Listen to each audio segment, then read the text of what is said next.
everybody, welcome back to Talk With Nia. So let's get into it. Let's start off with Glorilla. So Glorilla says that she just recorded a hit.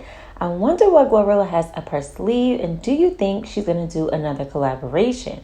Are y'all ready for some new music from Glorilla? Now let's move on to Master P. So Master P does an interview where he is tired of artists trying to say negative things about the people that put them on.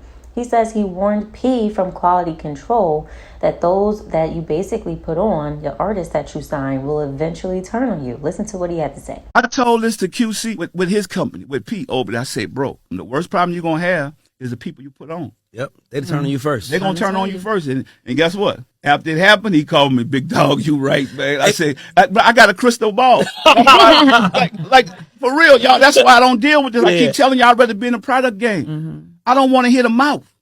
Like, think about it. Like, if you know everything, once you put your own money up, then you don't need my money. Exactly. Like, why are you calling me you a boss? You telling me you a boss. Yeah. So back then you wasn't a boss? Yeah. When you needed my money, you was a worker, right? Exactly. As soon as you get the money, you're a boss. But people don't realize everybody's not prepared to be a boss. So I think that's very interesting because P said, oh, Master P, you were right. And this made me think about all the drama that happened between the Migos and P and quality control, okay? Now, speaking of Master P, it looks like he owes some people some money. Jess Hilarious was on The Breakfast Club and said that he owes her money for an unpaid skit that she did for him way back. Listen to this. We'll talk a good game to you. Like, even with me, I got the hookup. I'm still owed some bread for that. I'm not gonna lie to you. Like, yeah, I ain't gonna lie. You know, did he pay you at all? yeah, for the first scene, and then I did 2 scenes. He thought because he used 1 scene, he ain't got paid for the second one. No, I stayed there for 13 hours to do 2 scenes. How much you owe you? But that's not how it works. Though. I thought you get paid for a movie. Don't you get paid for the whole movie? No, I do by scene when it's come to a skit movie like that. It's you know, I got the hookup was a long skit. So even though he only used 1 skit, he didn't pay her for still doing the other skit. So they need to work that out. Now let's move on to Rihanna and A$AP Rocky. So they are planning a wedding. It looks like the two are eager to get married. And I'm sure with Rihanna pregnant with her second child by him, they're very anxious to just tie the knot. And an insider says throwing a wedding and having another baby is Rihanna's main focus at the moment. Agreeing to do the Super Bowl definitely invigorated her love for performing, but it still doesn't compare to what she has at home. Luckily, A$AP is on board too. So this was very interesting to me because we get talks of her wanting to do an album. Oh, I'm going to put music out. It's going to be this year. But then you got an insider that's saying there's nothing that compares to what she has at home, even though she refound her love for performing. So it's very interesting. So we'll see. Now, speaking of Rihanna, it looks like Beyonce's former choreographer, Frank Gatson, said that Rihanna has the best Super Bowl performance of anyone, including Beyonce's Super Bowl performance. He got a lot of backlash over this comment. And this is what he had to say.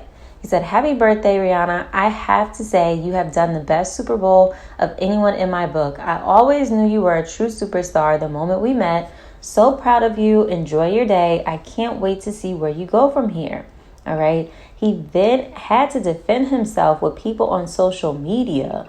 Okay. And this is what he had to say. Dancers were clean and flawless. Arrangements of songs were perfection. The band appeared out of nowhere amazing. Usage of the space was A1. To use all that great space in the air was brilliant. Rihanna was staged well. Rihanna was confident. Rihanna came from chill in an honest place. I'm pregnant. I'm going to get this done. She did the entire 13 minutes, just herself, band and dancer and great director. Set design A1. I never wanted the number to end. The colors were fresh. Red always pops on any stage. Great choices with dancer's wardrobe. She was 200 feet in the air and did not seem worried. Great performance. I have more great notes, but the performance was flawless. You don't have to do things at 100 to be great. Chill works too. It's like making great love without being aggressive but loving. No argument here, just facts. Professionalism at its best. All right. So he had to defend himself a lot. I mean, he was in the comments replying to a lot of people. And someone said, you reaching now. You know, no one tops Queen Beyonce. Happy birthday, Riri. And he said, Beyonce is not her. Beyonce and I will always disagree on what's good and what is not. But mostly, we both believe in pure magic. That's why I worked with her for so long. I was always honest about my opinion. I will never say something just to please an artist. Artists need the truth and the other opinions to be great. That's why Beyonce is on the great island alone. She can handle a grown man's opinion. That's why I have so much respect for her. She does the work with no drama, like the people on this post. Thank you, sir, for your honest thoughts.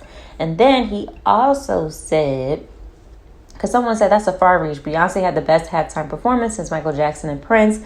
And he said, that's your opinion. This is my opinion. Things change. I did the Beyonce Superbowl. That's great also. Here is my rating. Janet Jackson number 2, Beyonce number 3, and MJ number 4.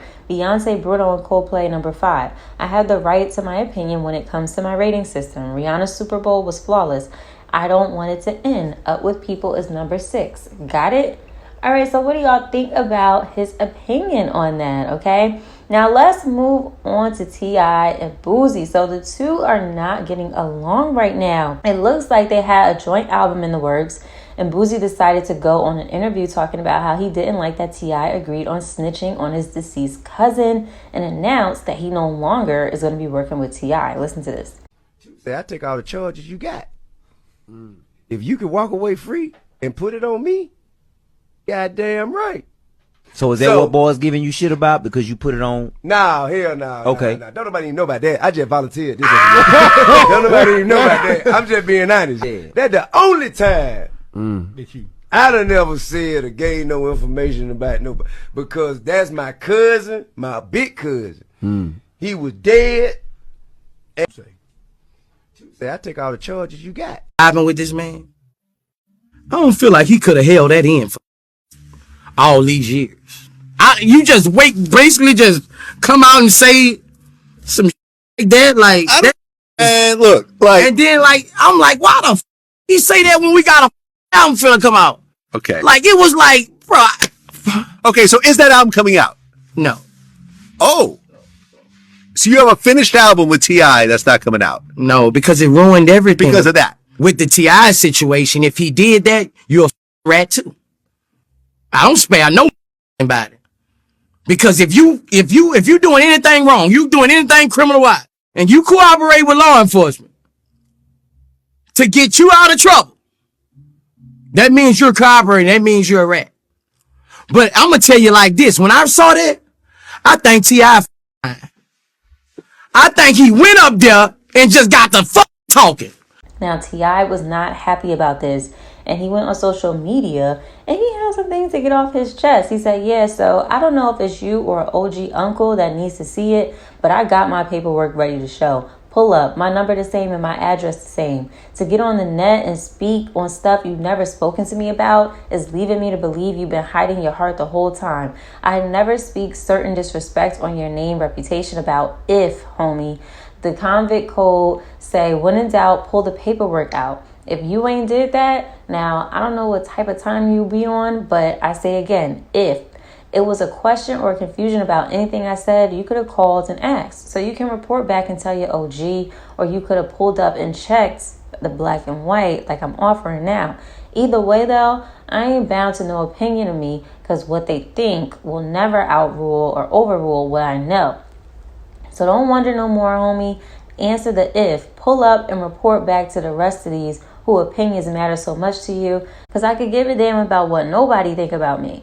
The tail shall never wag the dog. Leadership leads with facts and stats. We don't follow no fantasy land, remember that. And I ain't bending my knees for nothing or fearing nothing but God. So come on and see what you're speaking about, so next time you can speak intelligently. I expected more from you. This ish ain't solid. Obviously, I thought we was something we wasn't. So what is y'all take on that whole situation? That is pretty interesting to me. Now, lastly, I just wanted to announce a few things. So SZA is on tour. So who is going to see SZA? Or have you already? If so, I am jealous. So SZA is on tour. She looks great up there. So I am excited to see all of the visuals that get put on social media about it. And also, I wanted to talk about Ariana Grande. She is returning to music. So she's working on the remix of the Weeknd song called Die For You. And that song has now sold over 6.5 million units in the US. So are y'all excited for Ariana Grande to come back? I definitely am. I can't wait to listen to it. And that is all that I have for today. I'll see you in the next one. Bye.